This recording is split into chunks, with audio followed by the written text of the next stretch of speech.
Assalamu alaikum, dear viewers. Thank you very much for tuning into Lifestyle.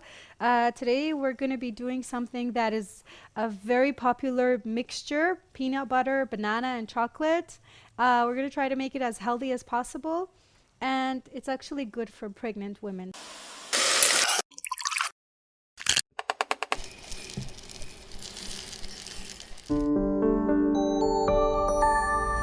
As it's our custom, I'm going to be doing an herbal drink as well. And I'm pretty sure most of the most of the viewers haven't heard of this. We're going to be doing peach tea, and we're going to be doing natural peach. So these are dried peaches that we have, yeah. And there are so many different kinds of peaches in the world nowadays, you know, like 10 kinds of apples, 50 kinds of oranges, you know. So this kind of peach in Iran, it's known as huluye za'farani. So it's like saffron peach. And that's because of the color. You know, like some peaches are very pale, so that's the kind of peach that we are actually using. And my beloved saffron, I'm using a few threads. I didn't crush my saffron because when we're making herbal drinks, the saffron actually will give its color. If we give it some time to like steam and it's under heat, it will actually release its color. And 1 stick of cinnamon. And of course, our water. Bismillahirrahmanirrahim. So this is actually gonna stay and sit and get married with the rest of the flavors, like I always say. All right, so today we're going to be doing the peanut butter banana bread, and I'm going to start with doing the ganache. I have 200 milliliters of heavy cream.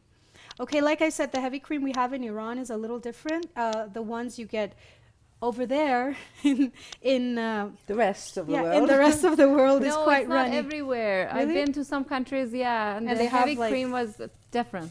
What Just does that different. mean? Like I've this? always seen like runny, like heavy cream is runny, but because we are lucky to Different have like places, yeah. fresh cream from the dairy shops, so we get it like this. So if you want a really runny or liquidy ganache, you're going to use more cream and less chocolate.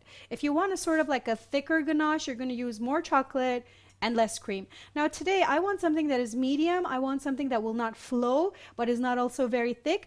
So I'm using equal amounts of cream and chocolate.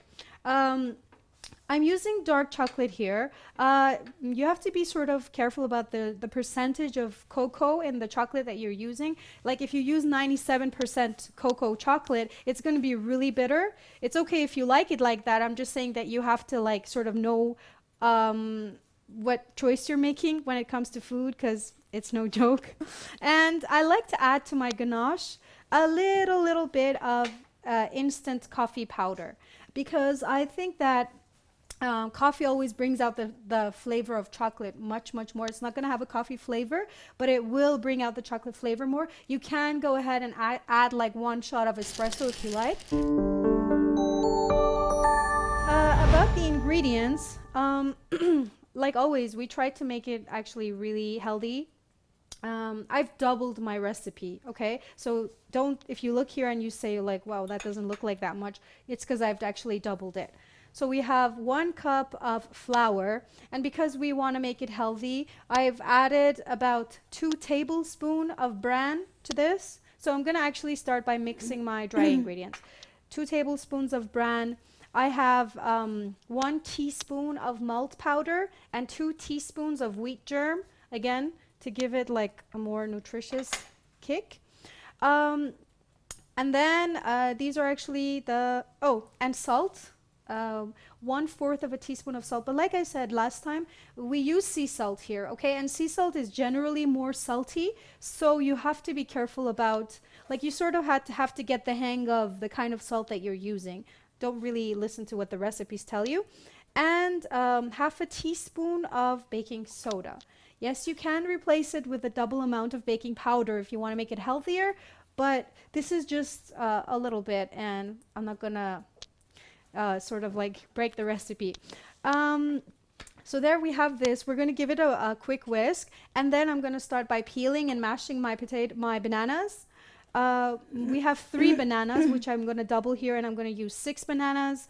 And like you all know, bananas are really, really healthy. They're actually an option when you want to have a quick breakfast. When you don't have time, you just pick up a banana and go. So bananas are really healthy in terms of all of the nutritional values that they have. But also peanut butter. What I read that was really interesting about peanut butter was that it increases the flow of milk. So it's actually good for mothers who have given birth. Of course, peanut butter is an item that may cause allergic reaction. So if you know you're allergic to peanut butter, unfortunately, you will have to stay away from this recipe. As soon as your heavy cream starts to bubble on the sides, not like boiling, as soon as Simmering. it starts bubble on the sides, you take it off from the heat, you add your chopped chocolate to it. You can use chocolate chips if you want, they're faster, and then you just have to start whisking. It's gonna look sort of apart, but it's gonna come together beautifully. And you can add like a tablespoon of butter or a teaspoon of butter to it so it has a more glossy effect. Whatever recipe that you're using that calls for bananas, make sure that you use really, really ripe bananas. You don't want to use those really firm yellow ones. If you don't have ripe bananas, you can actually pop them in the microwave for about 30 seconds and then they will actually soften up. So I've mashed my bananas. You can do that with a fork. Like I said, I doubled my recipe. So here I have 6 bananas. All right, now the reason I did this to the sugar was that I wanted to show you how many ways you can use this sugar. This is pure cane sugar. It's 3/4 of a cup. You can use less. Also, you have to consider how sweet and how ripe your bananas are. So you can use 2/3 of a cup. I think that would be as low as I would go. I wouldn't recommend half a cup. That would be too little. So 3/4 of a cup of pure cane sugar, which is the healthiest way. That's what we're using. If you don't have that, this is white sugar.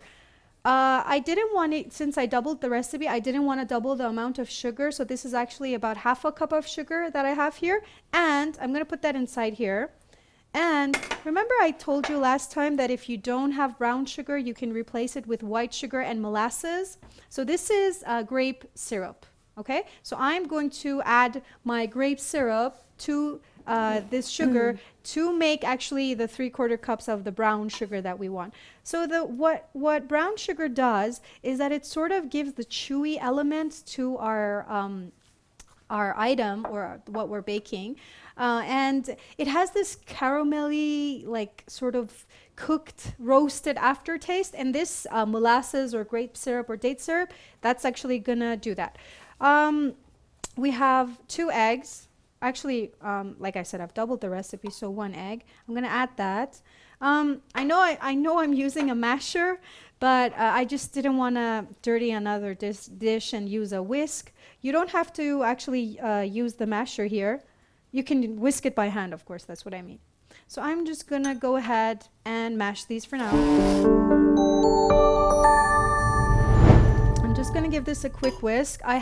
This is my bowl of wet ingredients. I have 1/4 cups of vegetable oil. This is of course doubled.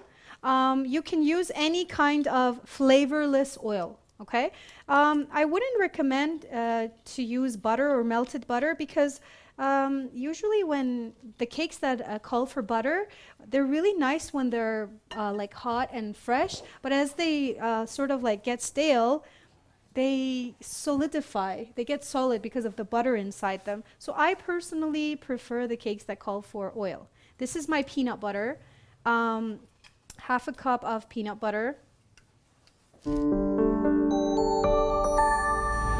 I've actually sieved my dry ingredients once. So this is our wet ingredients. This is our dry ingredients. We're gonna add this. And because we have like baking soda and salt and the malt powder and the wheat germ and all of that, we're gonna sieve it again to make sure we don't have lumps of baking soda. And then also, while you guys were talking, I put tahini on my non-stick pan. And So like I'm using that That's as all. my non-stick element. Yeah. You can use parchment paper, but I use this. I'm just gonna mix this only until it's combined. Do not overmix this. We don't want something really, we don't want a rough bread. And then it's gonna go inside the preheated oven, 175 degrees. I've doubled my recipe, so you're going to use a 9 by 5 inch with the recipe that I've written here. If you've doubled the recipe like me, I'm using a bigger pan here, so it's actually going to take more time and a bigger pan. Usually you have to let your cake rest inside the pan so it cools down, and then you are able to cut it. And I think I'm going to do that, and I'm going to leave it in the pan because it's going to sort of like fall apart if we cut it right now while it's really hot. This is our ganache. As you see, it's not so firm. it's not so firm and it's not so hot. And this is cream that we melted. We added our chopped chocolate and a little bit of instant coffee mix. So we're going to drizzle that on this bread. You can have it when it's cooled down. You can slice it and have it, or for breakfast you can put some melted butter on top and then enjoy it.